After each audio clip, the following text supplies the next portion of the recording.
Standard 8 में सब देखे मेरा हिंदी। उसमें हमारा जो दूसरा लेसन जो है वो है ईदगाह। ईदगाह में एक कहानी हमें बताई गई है जिसके लेखक है प्रेमचंद्र। प्रेमचंद्र का जन्म जो हुआ था 1880 में हुआ था और उनका जो निधन है सन 1936 में हुआ था। आज की कहानी में हम देखेंगे कि प्रेमचंद्र हमें क्या बताते हैं। पहले मैं आप लोगों को लेखक हमारे जो प्रेमचंद्र है उनके बारे में बता दूं। प्रेमचंद्र का जो जन्म था वाराणसी यानी कि उत्तर प्रदेश के वाराणसी के पास लम्ही नामक गांव में हुआ था। प्रेमचंद्र का बचपन का जो नाम था वो नाम था धनपत राय। आरंभ में उन्होंने नवाब राय नाम से हिंदी में लिखते थे। उसके बाद उन्होंने प्रेमचंद्र नाम से उन्हें लिखना शुरू किया। उन्होंने मैट्रिक पास करने के बाद वो एक अध्यापक हुए थे। अध्यापक के साथ जो ज्यादा लगाव था वो गांधी जी के साथ था। गांधी जी के साथ वे एक आंदोलन में जुड़ गए और फिर उन्होंने उनकी जो सरकारी नौकरी थी ये नौकरी भी उन्होंने त्याग कर दी। ये बात हमने बताई प्रेमचंद्र के बारे में। अब हमारी ये जो कहानियां है ईदगाह उसका थोड़ा सा मैं आप लोगों को सारांश बताती हूँ, क्योंकि कहानी अगर आप लोगों को सबसे पहले बोल दूं तो मजा नहीं आता है। जैसे हम फिल्मों में देखते हैं कि कहानी जैसे जैसे आगे बढ़ती है हमें वो सुनने को अच्छी लगती है।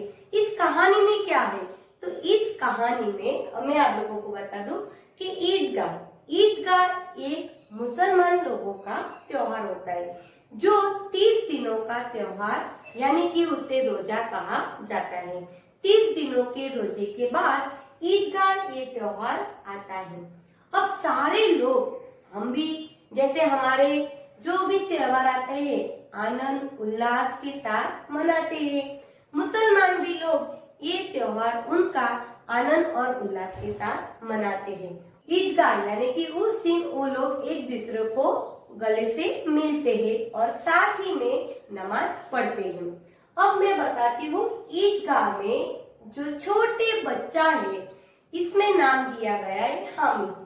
हामिद की जो विचार सरणी उसकी बौद्धिक विचार कैसे है ये हमें हमारे जीवन में एक लाने की बात बताई गई है कि हम भी ऐसा गुण ला सकते हैं। त्याग की भावना, कभी कभी कुछ त्याग की बातें आती है तो बड़े लोग कर सकते हैं, पर क्या एक छोटा सा बच्चा त्याग, लालच और ये सब जो होता है वो समझ नहीं पाता। फिर भी हमें इस छोटे से बच्चे से ये प्रेरणा मिलती है कि जीवन में कोई भी काम करो बौद्धिक विचार से करो और हमारे अंदर एक त्याग की भावना होनी चाहिए। ये लेखक हमें प्रेमचंद्र इस ईदगाह के पाठ से हमें सिखाते हैं। तो शुरू करते हैं आज की हमारी कहानी ईदगाह। आप लोगों के पास टेक्स्ट बुक तो है। ये जो शब्दार्थ है जो नहीं समझ में आ रहे हैं हम नोटबुक में लिखेंगे और जो जो मुहावरे भी है वो भी हमारे नोटबुक में हम लिखेंगे। तो शुरू करते हैं आज की कहानी ईदगाह। रमजान के पूरे 30 रोजों के बाद आज ईद आई है। मैंने अभी आपको बताया कि 30 दिनों का उनका रोजा होता है। रोजा खत्म होने के बाद ईद का त्योहार आता है। रोजा यानी कि वो लोग क्या करते हैं कि पूरे दिन में खाते नहीं है, या तो फिर सूरज निकलने से पहले खाते हैं या फिर कुछ समय इनका जो फिक्स होता है रात को उसी वक्त सब लोग साथ में खाते हैं। पूरे दिन में ना वो खाते हैं ना ही पीते हैं। ऐसा ये त्योहार होता है। कितना मनोहर, कितना सुहावना प्रभात है। मनोहर, सुंदर। कितना सुहावना, सुहावना यानी कि रमणीय और प्रभात यानी सवेरा। तो कितना सुंदर, कितना सुहावना ये सवेरा आज का है। आज का सूर्य देखो कितना प्यारा, कितना शीतल है।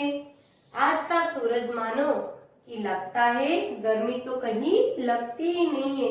शीतल यानी कि सूरज का जो प्रकाश आया है जमीन पे वो हमें गर्मी नहीं देता है, एक ठंडा मौसम उन लोगों को लगता है। मानो संसार को ईद की बधाई दे रहा है।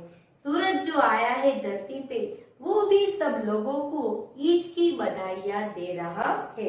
ऐसा वातावरण खुशनुमा हुआ है।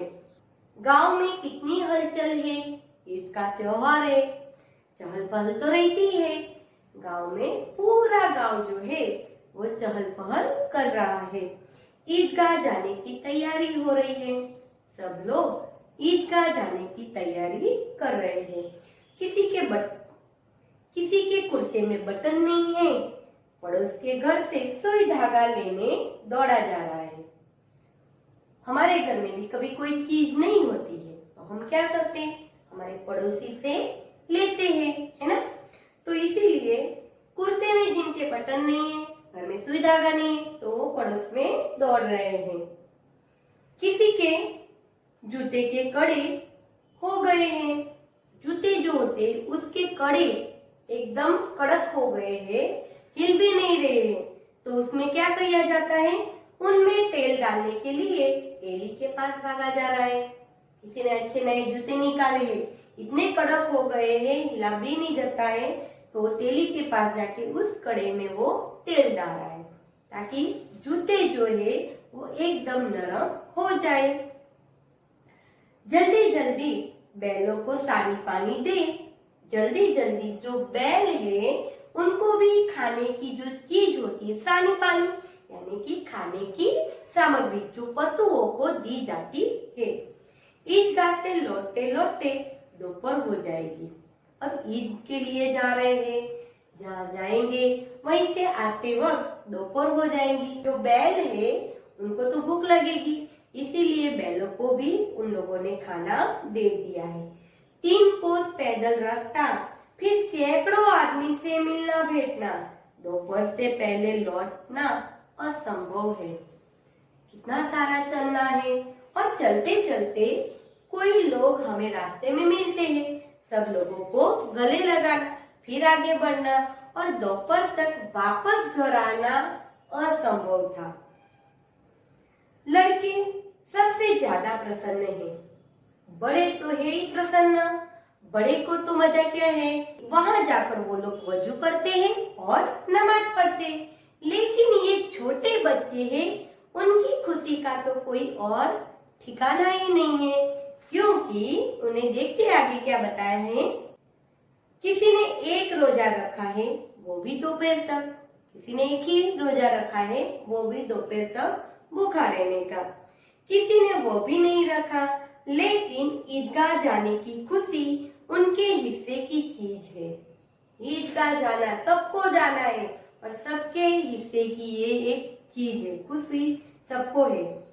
रोजे बड़े बूढ़ों के लिए होंगे, इनके लिए तो एक ईद है। उपवास जो है वो बड़े और बूढ़े लोगों के लिए, लेकिन जो छोटे बच्चे हैं उनके लिए तो सिर्फ ये एक ईद का त्योहार है। रोज ईद का नाम रटते थे। रोज ईद का नाम रटना यानी कि लेते थे। आज वो आ भी गई। अब जल्दी पड़ी है कि लोग ईदगाह क्यों नहीं चलते। अब सब लोगों को इतने दिनों तक इंतजार कर रहे थे कि कब ईद आएगी। आज ईद भी आ गई। अब लोग जल्दी ईदगाह मनाने के लिए क्यों नहीं चलते, ऐसे मन में बच्चों के ख्याल आते हैं। उनकी अपनी जेबों में कुबेर का धन भरा हुआ है। हर एक बच्चे के जेब में कुबेर यानी कि धन जो है उससे भरा हुआ है। बार बार जेब में से अपना खजाना निकाल कर गिनते हैं और खुश होकर फिर रख देते हैं। अपने जेब में से पैसे निकालते, कितने हैं गिनते हैं और वापस खुशी से वो लोग अपनी जेब में डाल देते हैं। मोहम्मद गिनता है 1, 2, 10, 12, उसके पास 12 पैसे हैं। महमूद के पास कितने पैसे थे? 12 पैसे। मोहसिन के पास 1, 2, 8, 9, 15 पैसे हैं। मोहसिन के पास 15 पैसे हैं। महमूद के पास 12 और मोहसिन के पास 15। इनकी अगिनत पैसों से अगिनत चीजें आएगी। अगिनत, जो गिना नहीं जाता वो। इतने सारे पैसे हैं, उन पैसों से अगिनत यानी कि गिनी भी न जाए इतनी सारी चीजें आएगी। क्या क्या लाएंगे पैसे से? खिलौना, मिठाइयाँ, गेंद और जाने क्या क्या। इन पैसों से खाने के लिए, खेलने के लिए और न जाने क्या क्या चीजें वो लोग लाने वाले हैं। और सबसे ज्यादा प्रसन्न है हामिद। इन सब बच्चों के साथ सबसे ज्यादा अगर कोई प्रसन्न है तो वो है हामिद। अब हामिद कैसा लड़का है वो हम देखते हैं। हामिद गरीब सूरत दुबला पतला लड़का जिसका बाप गत वर्ष हैजे की भेंट हो गया है। हामिद जो है वो एक गरीब लड़का है। सूरत में एक दुबला पतला लड़का है। गत साल हैजे की भेंट, हैजे की यानी कि एक रोग, संक्रमण रोग बताया गया है जिसे हम कॉलेरा भी कह सकते हैं। उसी में वो हैजे की भेंट यानी कि इस बीमारी में वो चल बसे थे। फिर एक दिन माँ भी मर गई। अब हामिद अपनी बूढ़ी दादी अमीना की गोद में ही इतना प्रसन्न है। हामिद के माँ बाप तो है ही नहीं। हामिद किसके पास रहता था? तो अपनी बूढ़ी दादी माँ के पास वो बड़ा पला था। हामिद के पाँव में जूते नहीं हैं। हामिद इतना गरीब लड़का है कि उसे पैरों में पहनने के लिए जूते भी नहीं हैं। सिर पर पुरानी टोपी है। सिर पर उसकी जो टोपी है वो भी एक पुरानी है जिसका गोटा काला पड़ गया है। कई चीज ऐसी होती है कि जो हम रोज पहनते हैं तो उसके कलर कभी कभी कम हो जाते हैं यानी कि डिम हो जाता है। उसमें जो कलर होता है वो हमें अच्छी तरह से नहीं दिखाई देता। और कभी कभी पुराने कपड़े होते हैं तो उसमें एक मैल रह जाता है जिसकी वजह से वो कालापन हमें दिखाई पड़ता है। फिर भी भले ही उसकी टोपी पुरानी थी, उसका जो गोटा था वो भी एक काला पड़ गया था, फिर भी उसके चेहरे पे एक प्रसन्न था। अभागिन अमीना अपनी कोठरी में बैठी रो रही है। अब ये अमीना है जो हामिद की दादी है। वो अपनी घर में बैठ के कोठरी यानी कि जो हमारी झोपड़ी होती है, घर होता है उसे कहा जाता है, तो वो कोठरी में बैठ के रो रही थी। आज ईद का दिन और उसके घर में दाना नहीं है। आज ईद का दिन है और खाने के लिए घर में एक भी दाना नहीं है। इस अंधकार और निराशा में वह डूबी जा रही है। इसने बुलाया इस निगोड़ी ईद को। अपनी परिस्थिति से वो इतनी दुखी है और बता रही है कि निगोड़ा यानी कि दुष्ट कहा गया है। इस दुष्ट ईद को किसने आमंत्रित दिया है, ऐसा वो खुद अपने आप को कहती है। अमीना का दिल कचोड़ रहा है। अमीना के दिल जो था बहुत ही दुखी हो रहा था।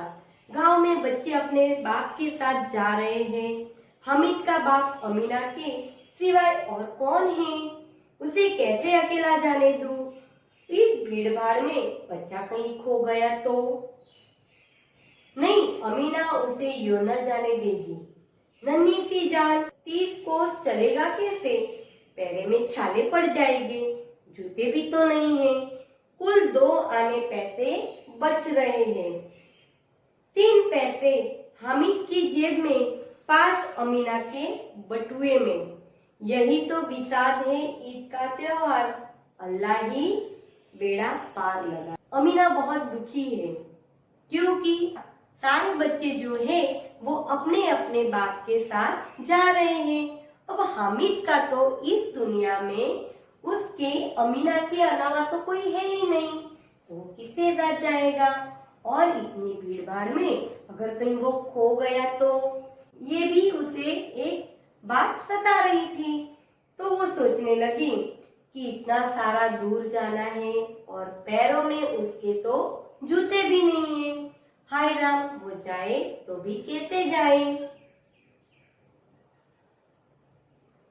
यही बिसात यानी कि यही औकात है हमारी।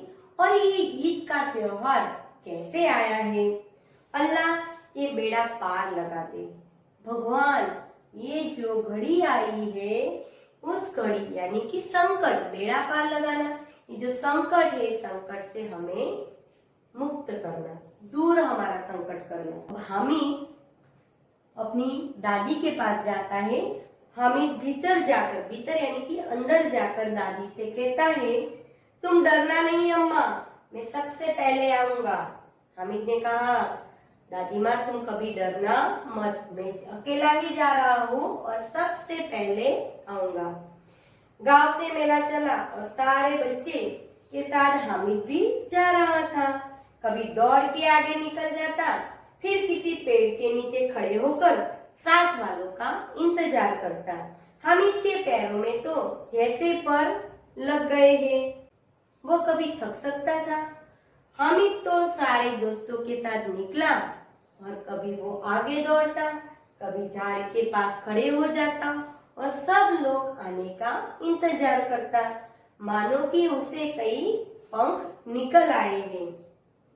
बहुत ही हामिद प्रसन्न हमें इस दृश्य में दिख रहा है। बड़ी बड़ी इमारतें आने लगी, जैसे जैसे आगे सब जा रहे थे और बहुत बड़ी बड़ी इमारतें आने लगी। ये अदालत है, ये कॉलेज है, ये कलाघर है। आगे चले तो हलवाई की दुकानें शुरू हुई। आज खूब सजी हुई थी। सारी जो दुकानें थी, सारी जो इमारतें थी, बहुत खूब सजी हुई हामिद ने देखी।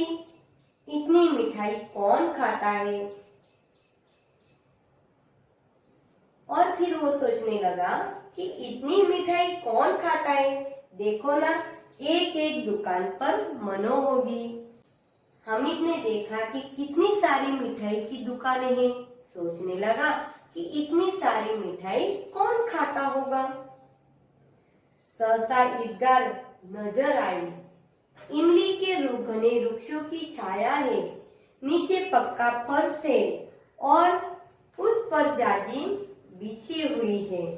रोजेदारों की पंक्तियां एक के पीछे एक न जाने कहां तक चली गई है। यहाँ कोई धन और पद नहीं देखता। ईद में जैसे ही लोग वहां पहुंचे तो वहां का जो फर्श था उस पे जाजिम लगाया हुआ था। वहां ना कोई ऊंच ना कोई नीच, सब एक समान थे। और कितनी अच्छी व्यवस्था वहां की है उसके बारे में हमें बताया है। यहाँ पे एक ये भी बताया कि ना कोई किसी का पद देखता है, ना कोई धनवान है, ना कोई गरीब है। ये भेदभाव बिल्कुल भी देखा नहीं जाता है। इन ग्रामीणों ने भी वजू किया और पिछली पंक्ति में खड़े हो गए। कितना सुंदर संचालन है, कितनी सुंदर व्यवस्था। हजारों सिर एक साथ सिजदे में झुक जाते हैं। सिजदे में सिजदे यानी कि सर जो है वो एक साथ जुट जाता है। फिर सब एक साथ खड़े हो जाते हैं, मानो भातृत्व का एक सूत्र समस्त आत्माओं को एक कड़ी में पिरोए हुए है। नमाज खत्म हो गई। लोग आपस में गले मिलते हैं। नमाज खत्म जैसे ही हो जाती है, सारे लोग एक दूसरे के गले मिलते हैं। अब मिठाइयाँ खिलौना की दुकानों पर धाव होता है। ग्रामीणों का ये दल इस विषय में बालकों से कम उत्साही नहीं है। देखो तो हिंडोला है, एक पैसा देकर चढ़ जाओ। कभी आसमान जाते हुए मालूम होता है तो कभी जमीन पे गिरते हुए दिखते हैं। ये चरखी है, लकड़ी के हाथी घोड़े और ऊंट के छड़ों से लटके हुए हैं। 1 पैसा देकर बैठ जाओ और 25 चक्कर का मजा लो। बैठने के लिए कितने पैसे चाहिए थे? 1 पैसा। 25 चक्कर लगाने के लिए 1 पैसा देना पड़ता है। महमूद, मोहसिन, नूरे और सम्मी इन घोड़ों पर बैठते हैं। चक्करों का मजा लेने के लिए कौन बैठा? तो महमूद, मोहसिन, नूरे और सम्मी इन घोड़ों पर बैठते हैं। हामिद दूर खड़ा है। 3 पैसे तो उसके पास है ही, इतना कोस 1/3 जरा सा चक्कर खाने के लिए नहीं दे सकता। इसने सोचा कि मेरे पास तो 3 ही पैसे हैं और ये 25 चक्करों के लिए मैं 1 पैसा तो नहीं दे सकता। इसीलिए वो अपना दूर खड़े बैठे ही ये सब देख रहा था। सब चरखियों से उतरते हैं, खिलौना लेंगे। इस दुकानों की कतार लगी हुई है। कतार यानी कि लंबी लाइन। तरह तरह के खिलौने हैं। सिपाही, गुजारिया, राजा, वकील, बिस्ती, धोबीन। वाह, लगता है अब बोलना ही चाहते हैं। ऐसे अलग अलग कई प्रकार के मिट्टी के खिलौने यहाँ पे बनाए गए हैं। मोहम्मद सिपाही लेता है। खाकी वर्दी और लाल पगड़ी वाले कंधे पर बंदूक रखे हुए मालूम होता है अभी कवायद यानी कि परेड किए लगा आ रहा है। मोहसिन को भी बिस्ती पसंद आ गया। कमर झुकी हुई है और मशक रखे हुए हैं। मशक यानी कि चमड़े का थैला। मशक का मुंह एक हाथ से पकड़े हुए है। कितना प्रसन्न है, शायद कोई गीत गा रहा है, बस मशक से पानी उड़ाना ही चाहता है। नूरे को वकील से प्रेम है। काला चोगा, नीचे सफेद अचकन, अचकन के सामने की जेब में घड़ी, सुनहरी जंजीर, एक हाथ में कानून का पोथा लिए हुए मालूम होता है अभी किसी अदालत से जिरह यानी कि अदालत का वकील या बहस के लिए चले आ रहे हैं। खिलौने ऐसे लगाए हुए हैं मानो कि वहाँ पे कोई दृश्य हमें दिखने को मिल रहा है। इसमें हमें यही बताता है। ये सब 2-2 पैसों के खिलौने हैं। हामिद के पास कुल 3 पैसे थे। इतने महंगे खिलौने कैसे ले? खिलौना कहीं हाथ से टूट पड़े तो चूर चूर हो जाए। चूर चूर हो जाना यानी कि टुकड़े हो जाना। जरा सा पानी पड़े तो सारा घुल जाए। और इस खिलौनों में जरा सा कोई पानी भी पड़े, सारे खिलौने का रंग जो होता है वो घुल जाता है। खिलौने का रंग जो होता है वो पानी अगर उस पे आता है तो सारा रंग उस पे पसरने लगता है। एक खिलौने किस काम के, उन्हें लेकर वो क्या करेगा? हामिद ये सोचता है कि खिलौना लेकर मैं क्या करूँगा। अरे खिलौने जो है वो किस काम के, इसीलिए वो खिलौना भी लेता नहीं है। खिलौने के बाद मिठाई आती है। आगे उसने देखा तो मिठाई की दुकान थी। किसी ने रेवड़ी ली, किसी ने गुलाब जामुन, किसी ने सोन हलवा। मजे से सब खा रहे हैं। हामिद बिरादरी से पृथक है। हामिद बिरादरी यानी कि जमात, पृथक यानी कि अलग है। हामिद जो था वो एक अलग था। अभागे के पास 3 ही पैसे हैं, उससे ज्यादा पैसे उसके पास तो है ही नहीं। क्यों नहीं कुछ लेकर आता? 3 पैसे थे तो क्या वो कुछ नहीं ले पाता था? ललचाई आंखों से सबकी ओर देखता है। लालच की आंखों से सब जो मिठाई खा रहे थे उस लालच की आंखों से वो सबकी तरफ देखता है। मिठाइयों के बाद कुछ दुकानें लोहे की चीजों की है। अब मिठाई की दुकान खत्म हो गई, आगे गए तो वहां पे लोहे की कुछ चीजों वहां पे थी। इसमें क्या क्या था? तो कुछ गिलट और कुछ नकली गहनों थे। लड़कों के लिए यहाँ कोई आकर्षण नहीं था। जो बच्चे लोग थे यहाँ पे देखा तो यहाँ पे सब लोहे की चीज थी। वहाँ पे बच्चों को कुछ आकर्षक नहीं लगा। वे सब आगे बढ़ जा रहे थे। वे लोग वहाँ से आगे निकलने लगे। हामिद लोहे की दुकान पर रुक जाता है। कई चिमटे रखे हुए हैं तो उसे ख्याल आया दादी के पास चिमटा नहीं है। तवे से रोटियां उतारती है तो हाथ जल जाते हैं। अगर वो चिमटा ले जाकर दादी को दे तो कितनी प्रसन्न होगी। फिर उसकी उंगलियां कभी न जलेगी। घर में एक ही काम की चीज हो जाएगी। खिलौने से क्या फायदा? व्यर्थ में पैसे खराब होते हैं। व्यर्थ यानी कि बेकार में।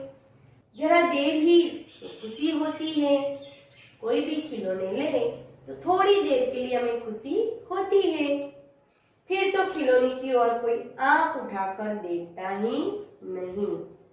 फिर वो जो खिलौने होते उस खिलौने की तरफ कोई उपेक्षा भी करता नहीं है। बिल्कुल न देखना, आंख उठाकर नहीं देखना, ये एक मुहावरा है जिसका अर्थ होता है बिल्कुल न देखना। या फिर घर पहुंचते पहुंचते टूट फूट कर बर्बाद हो जाएंगे। खिलौने अगर मैंने ले लिए तो घर पहुंचने से पहले कहीं रास्ते में टूट गए तो टूट फूट कर बर्बाद हो जाएंगे, यानी कि टूट जाना। चिमटा कितने काम की चीज है। रोटियां तवे से उतार लो, चूल्हे में सेक लो। कोई आग मारने आए तो चटपट उन्हें चूल्हे से आग निकालकर उसे दे दो। ये काम कौन करता है? चिमटा। चिमटा हमें क्या उपयोगी होता है उसके बारे में हमें बताया है। अम्मा बेचारी कहाँ फुर्सत है। फुर्सत यानी कि उसे कहाँ वक्त है। बाजार जाए और इतने पैसे ही कहाँ मिलते हैं कि रोज हाथ जला लेती है। हामिद के साथी आगे बढ़ गए हैं। साबिल पर सब शरबत पी रहे हैं। साबिल यानी कि जहाँ पे पानी या शरबत हमें मिलता है। सब लोग वहाँ पे पानी और शरबत पी रहे थे। देखो सब कितने लालची है। इतनी मिठाइयाँ ली, मुझे किसी ने एक भी न दी। कितने सब लालची। उसके जो साथी है उसके बारे में वो सोचता है कि मेरे साथी कितने लालची है। किसी ने मुझे ये भी नहीं कहा कि तू इनमें से एक थोड़ी सी मिठाई ले। उस पर कहते हैं मेरे साथ चलो, और ऊपर से कहते हैं मेरे साथ चलो। किसी ने मुझे दिया भी नहीं और मेरे साथ चलो ऐसे सब कहते हैं। मेरा ये काम करो, मेरा वो काम करो। अब अगर किसी ने कोई काम करने को कहा तो पूछूंगा खाए मिठाइयाँ, आपका मुंह सड़ेगा, थोड़े फुसलियाँ निकलेगी, आपकी जबान चटोरी हो जाएगी। वो इतना चिढ़ गया हुआ था। तब घर से पैसा चुराएंगे और मार खाएंगे। अम्मा चिमटा देखकर मेरे हाथ से लेंगी और कहेगी मेरा बच्चा अम्मा के लिए चिमटा लाया, कितना अच्छा लड़का है। इन लोगों के खिलौने पर कौन इन्हें दुआएं देगा। वो सोचता है कि मेरे सारे जो दोस्त थे उन्होंने खा पी कर मजे किए, लेकिन अगर मैं मेरी अम्मा के लिए चिमटा लेके जाऊंगा तो मेरी अम्मा मुझे दुआएं यानी कि आशीर्वाद देगी और मेरा बेटा कितना अच्छा है ऐसा वो कहेगी। ये बात हामिद रास्ते में सोचता है। इन लोगों ने तो खिलौने लिए हैं तो उनको कौन आशीर्वाद देगा। बड़ों की दुआएं सीधे अल्लाह के दरबार में पहुंचती है और तुरंत सुनी जाती है। मेरे पास पैसे नहीं है तो क्या, मैं गरीब सही, किसी से कुछ मांगने तो नहीं जाता। उसने कहा कि मेरे पास भले ही मैं गरीब हूँ लेकिन मैं कभी किसी के पास हाथ मांगने नहीं जाता। उसने दुकानदार से पूछा ये चिमटा कितने का है। उसने दुकानदार को पूछा कि ये जो चिमटा है वो कितने का है। 6 पैसे लगेंगे। हामिद के पास कितने पैसे थे? 3 पैसे। हामिद का दिल बैठ गया। ये भी एक मुहावरा है। उसका मतलब होता है हामिद अब निराश हो गया।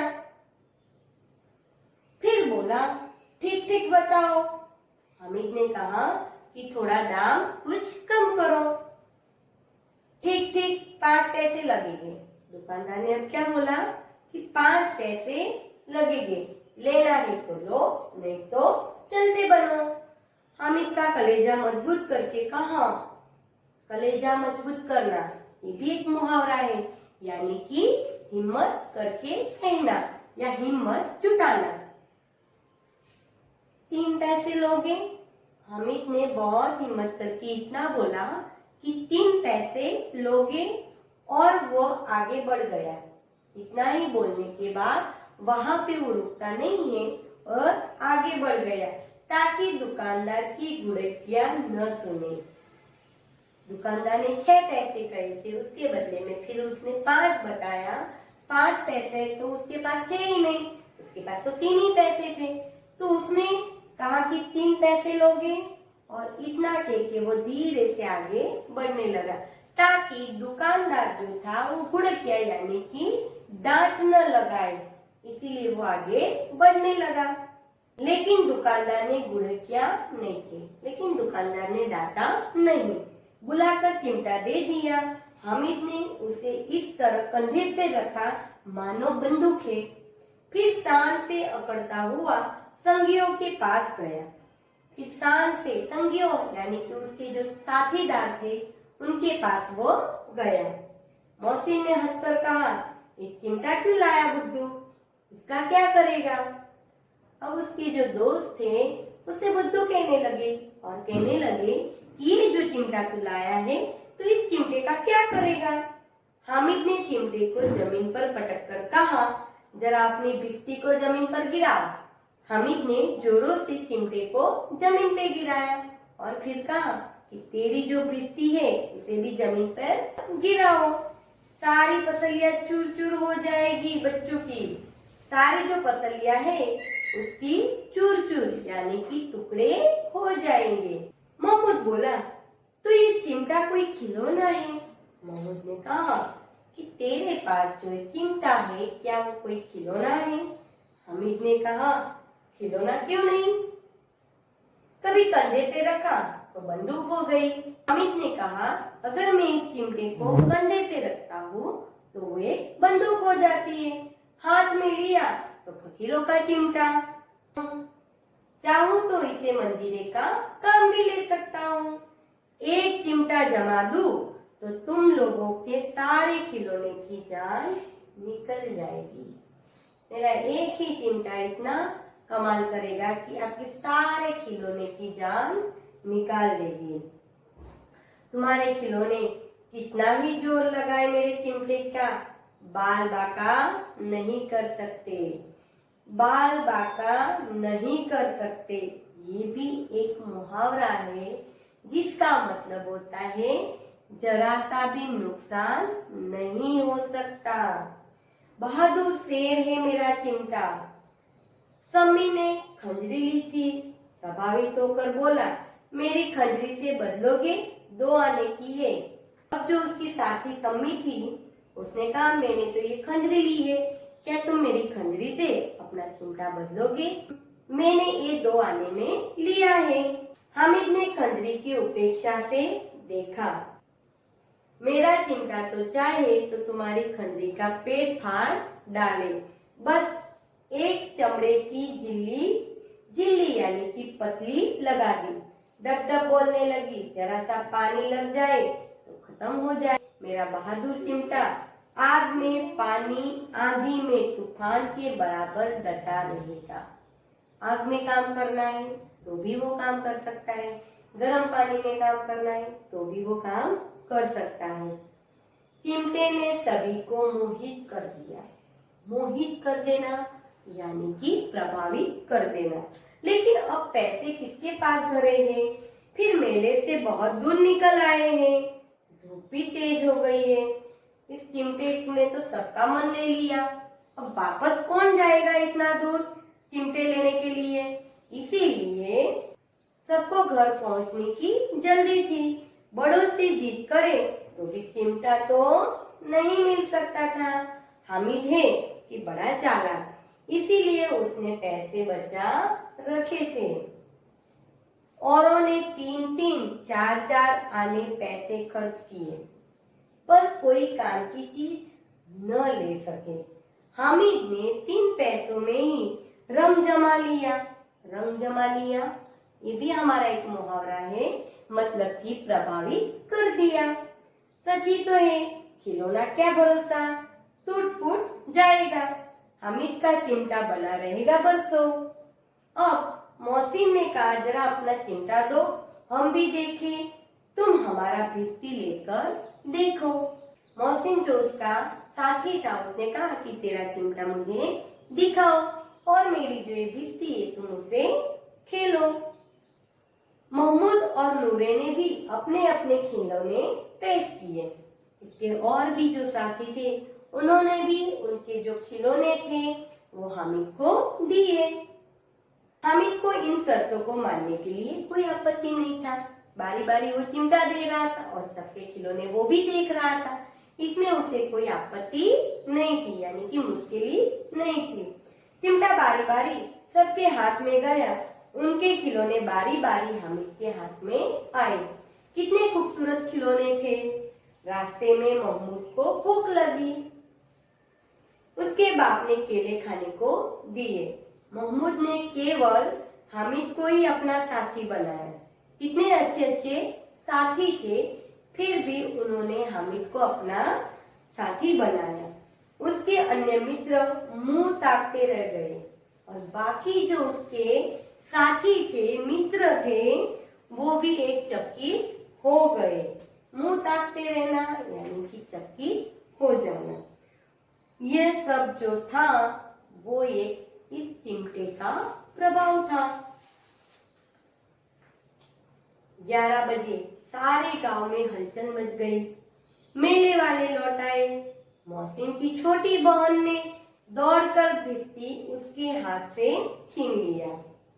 मारे खुशी से उछली तो मियाँ भिस्ती नीचे आ रहे और सर लोग सिधारे। जैसे ही भिस्ती मियाँ को देने गई तो उसके 11 बजे सारे गांव में हलचल मच गई। मेले वाले जितने भी लोग गए थे वो वापस आ गए। अब मौसिन की जो छोटी बहन थी वो दौड़कर भिस्ती उसके हाथ से छीन लिया। और क्या हुआ, खुशी के मारे उछली तो जो मियाँ भिस्ती थी वो नीचे गिर पड़ी और सुरलोक सिधारे यानी कि वह स्वर्ग में चली गई। जो भिस्ती मिट्टी के खिलौने थे वो एक टुकड़े टुकड़े हो गए। मियाँ नूरे को वकील का अंत भी इससे ज्यादा गौरवमय हुआ। जो मियाँ नूर थी उसका वह जो वकील था, वो वकील की भी यही हालत हुई।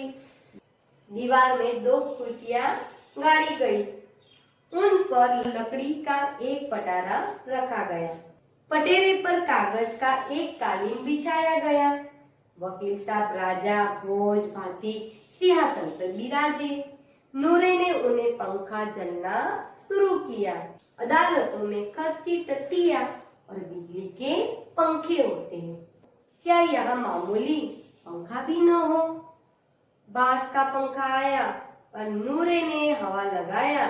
मालूम नहीं पंखे की हवा से या पंखे की चोट से वकील साहब सीधे स्वर्गलोक में। पंखे की चोट से वकील साहब स्वर्ग से मृत्युलोक में आ गए। मामूली नहीं पंखे की हवा से या पंखे की चोट से वकील साहब स्वर्गलोक से मृत्युलोक में आ गए। अब उनका माटी में ही मिल गया। मातम हुआ और वकील साहब की अस्थियां घुरे पर डाल दी गई। अब मियाँ हामिद का हाल सुनिए, क्या हुआ।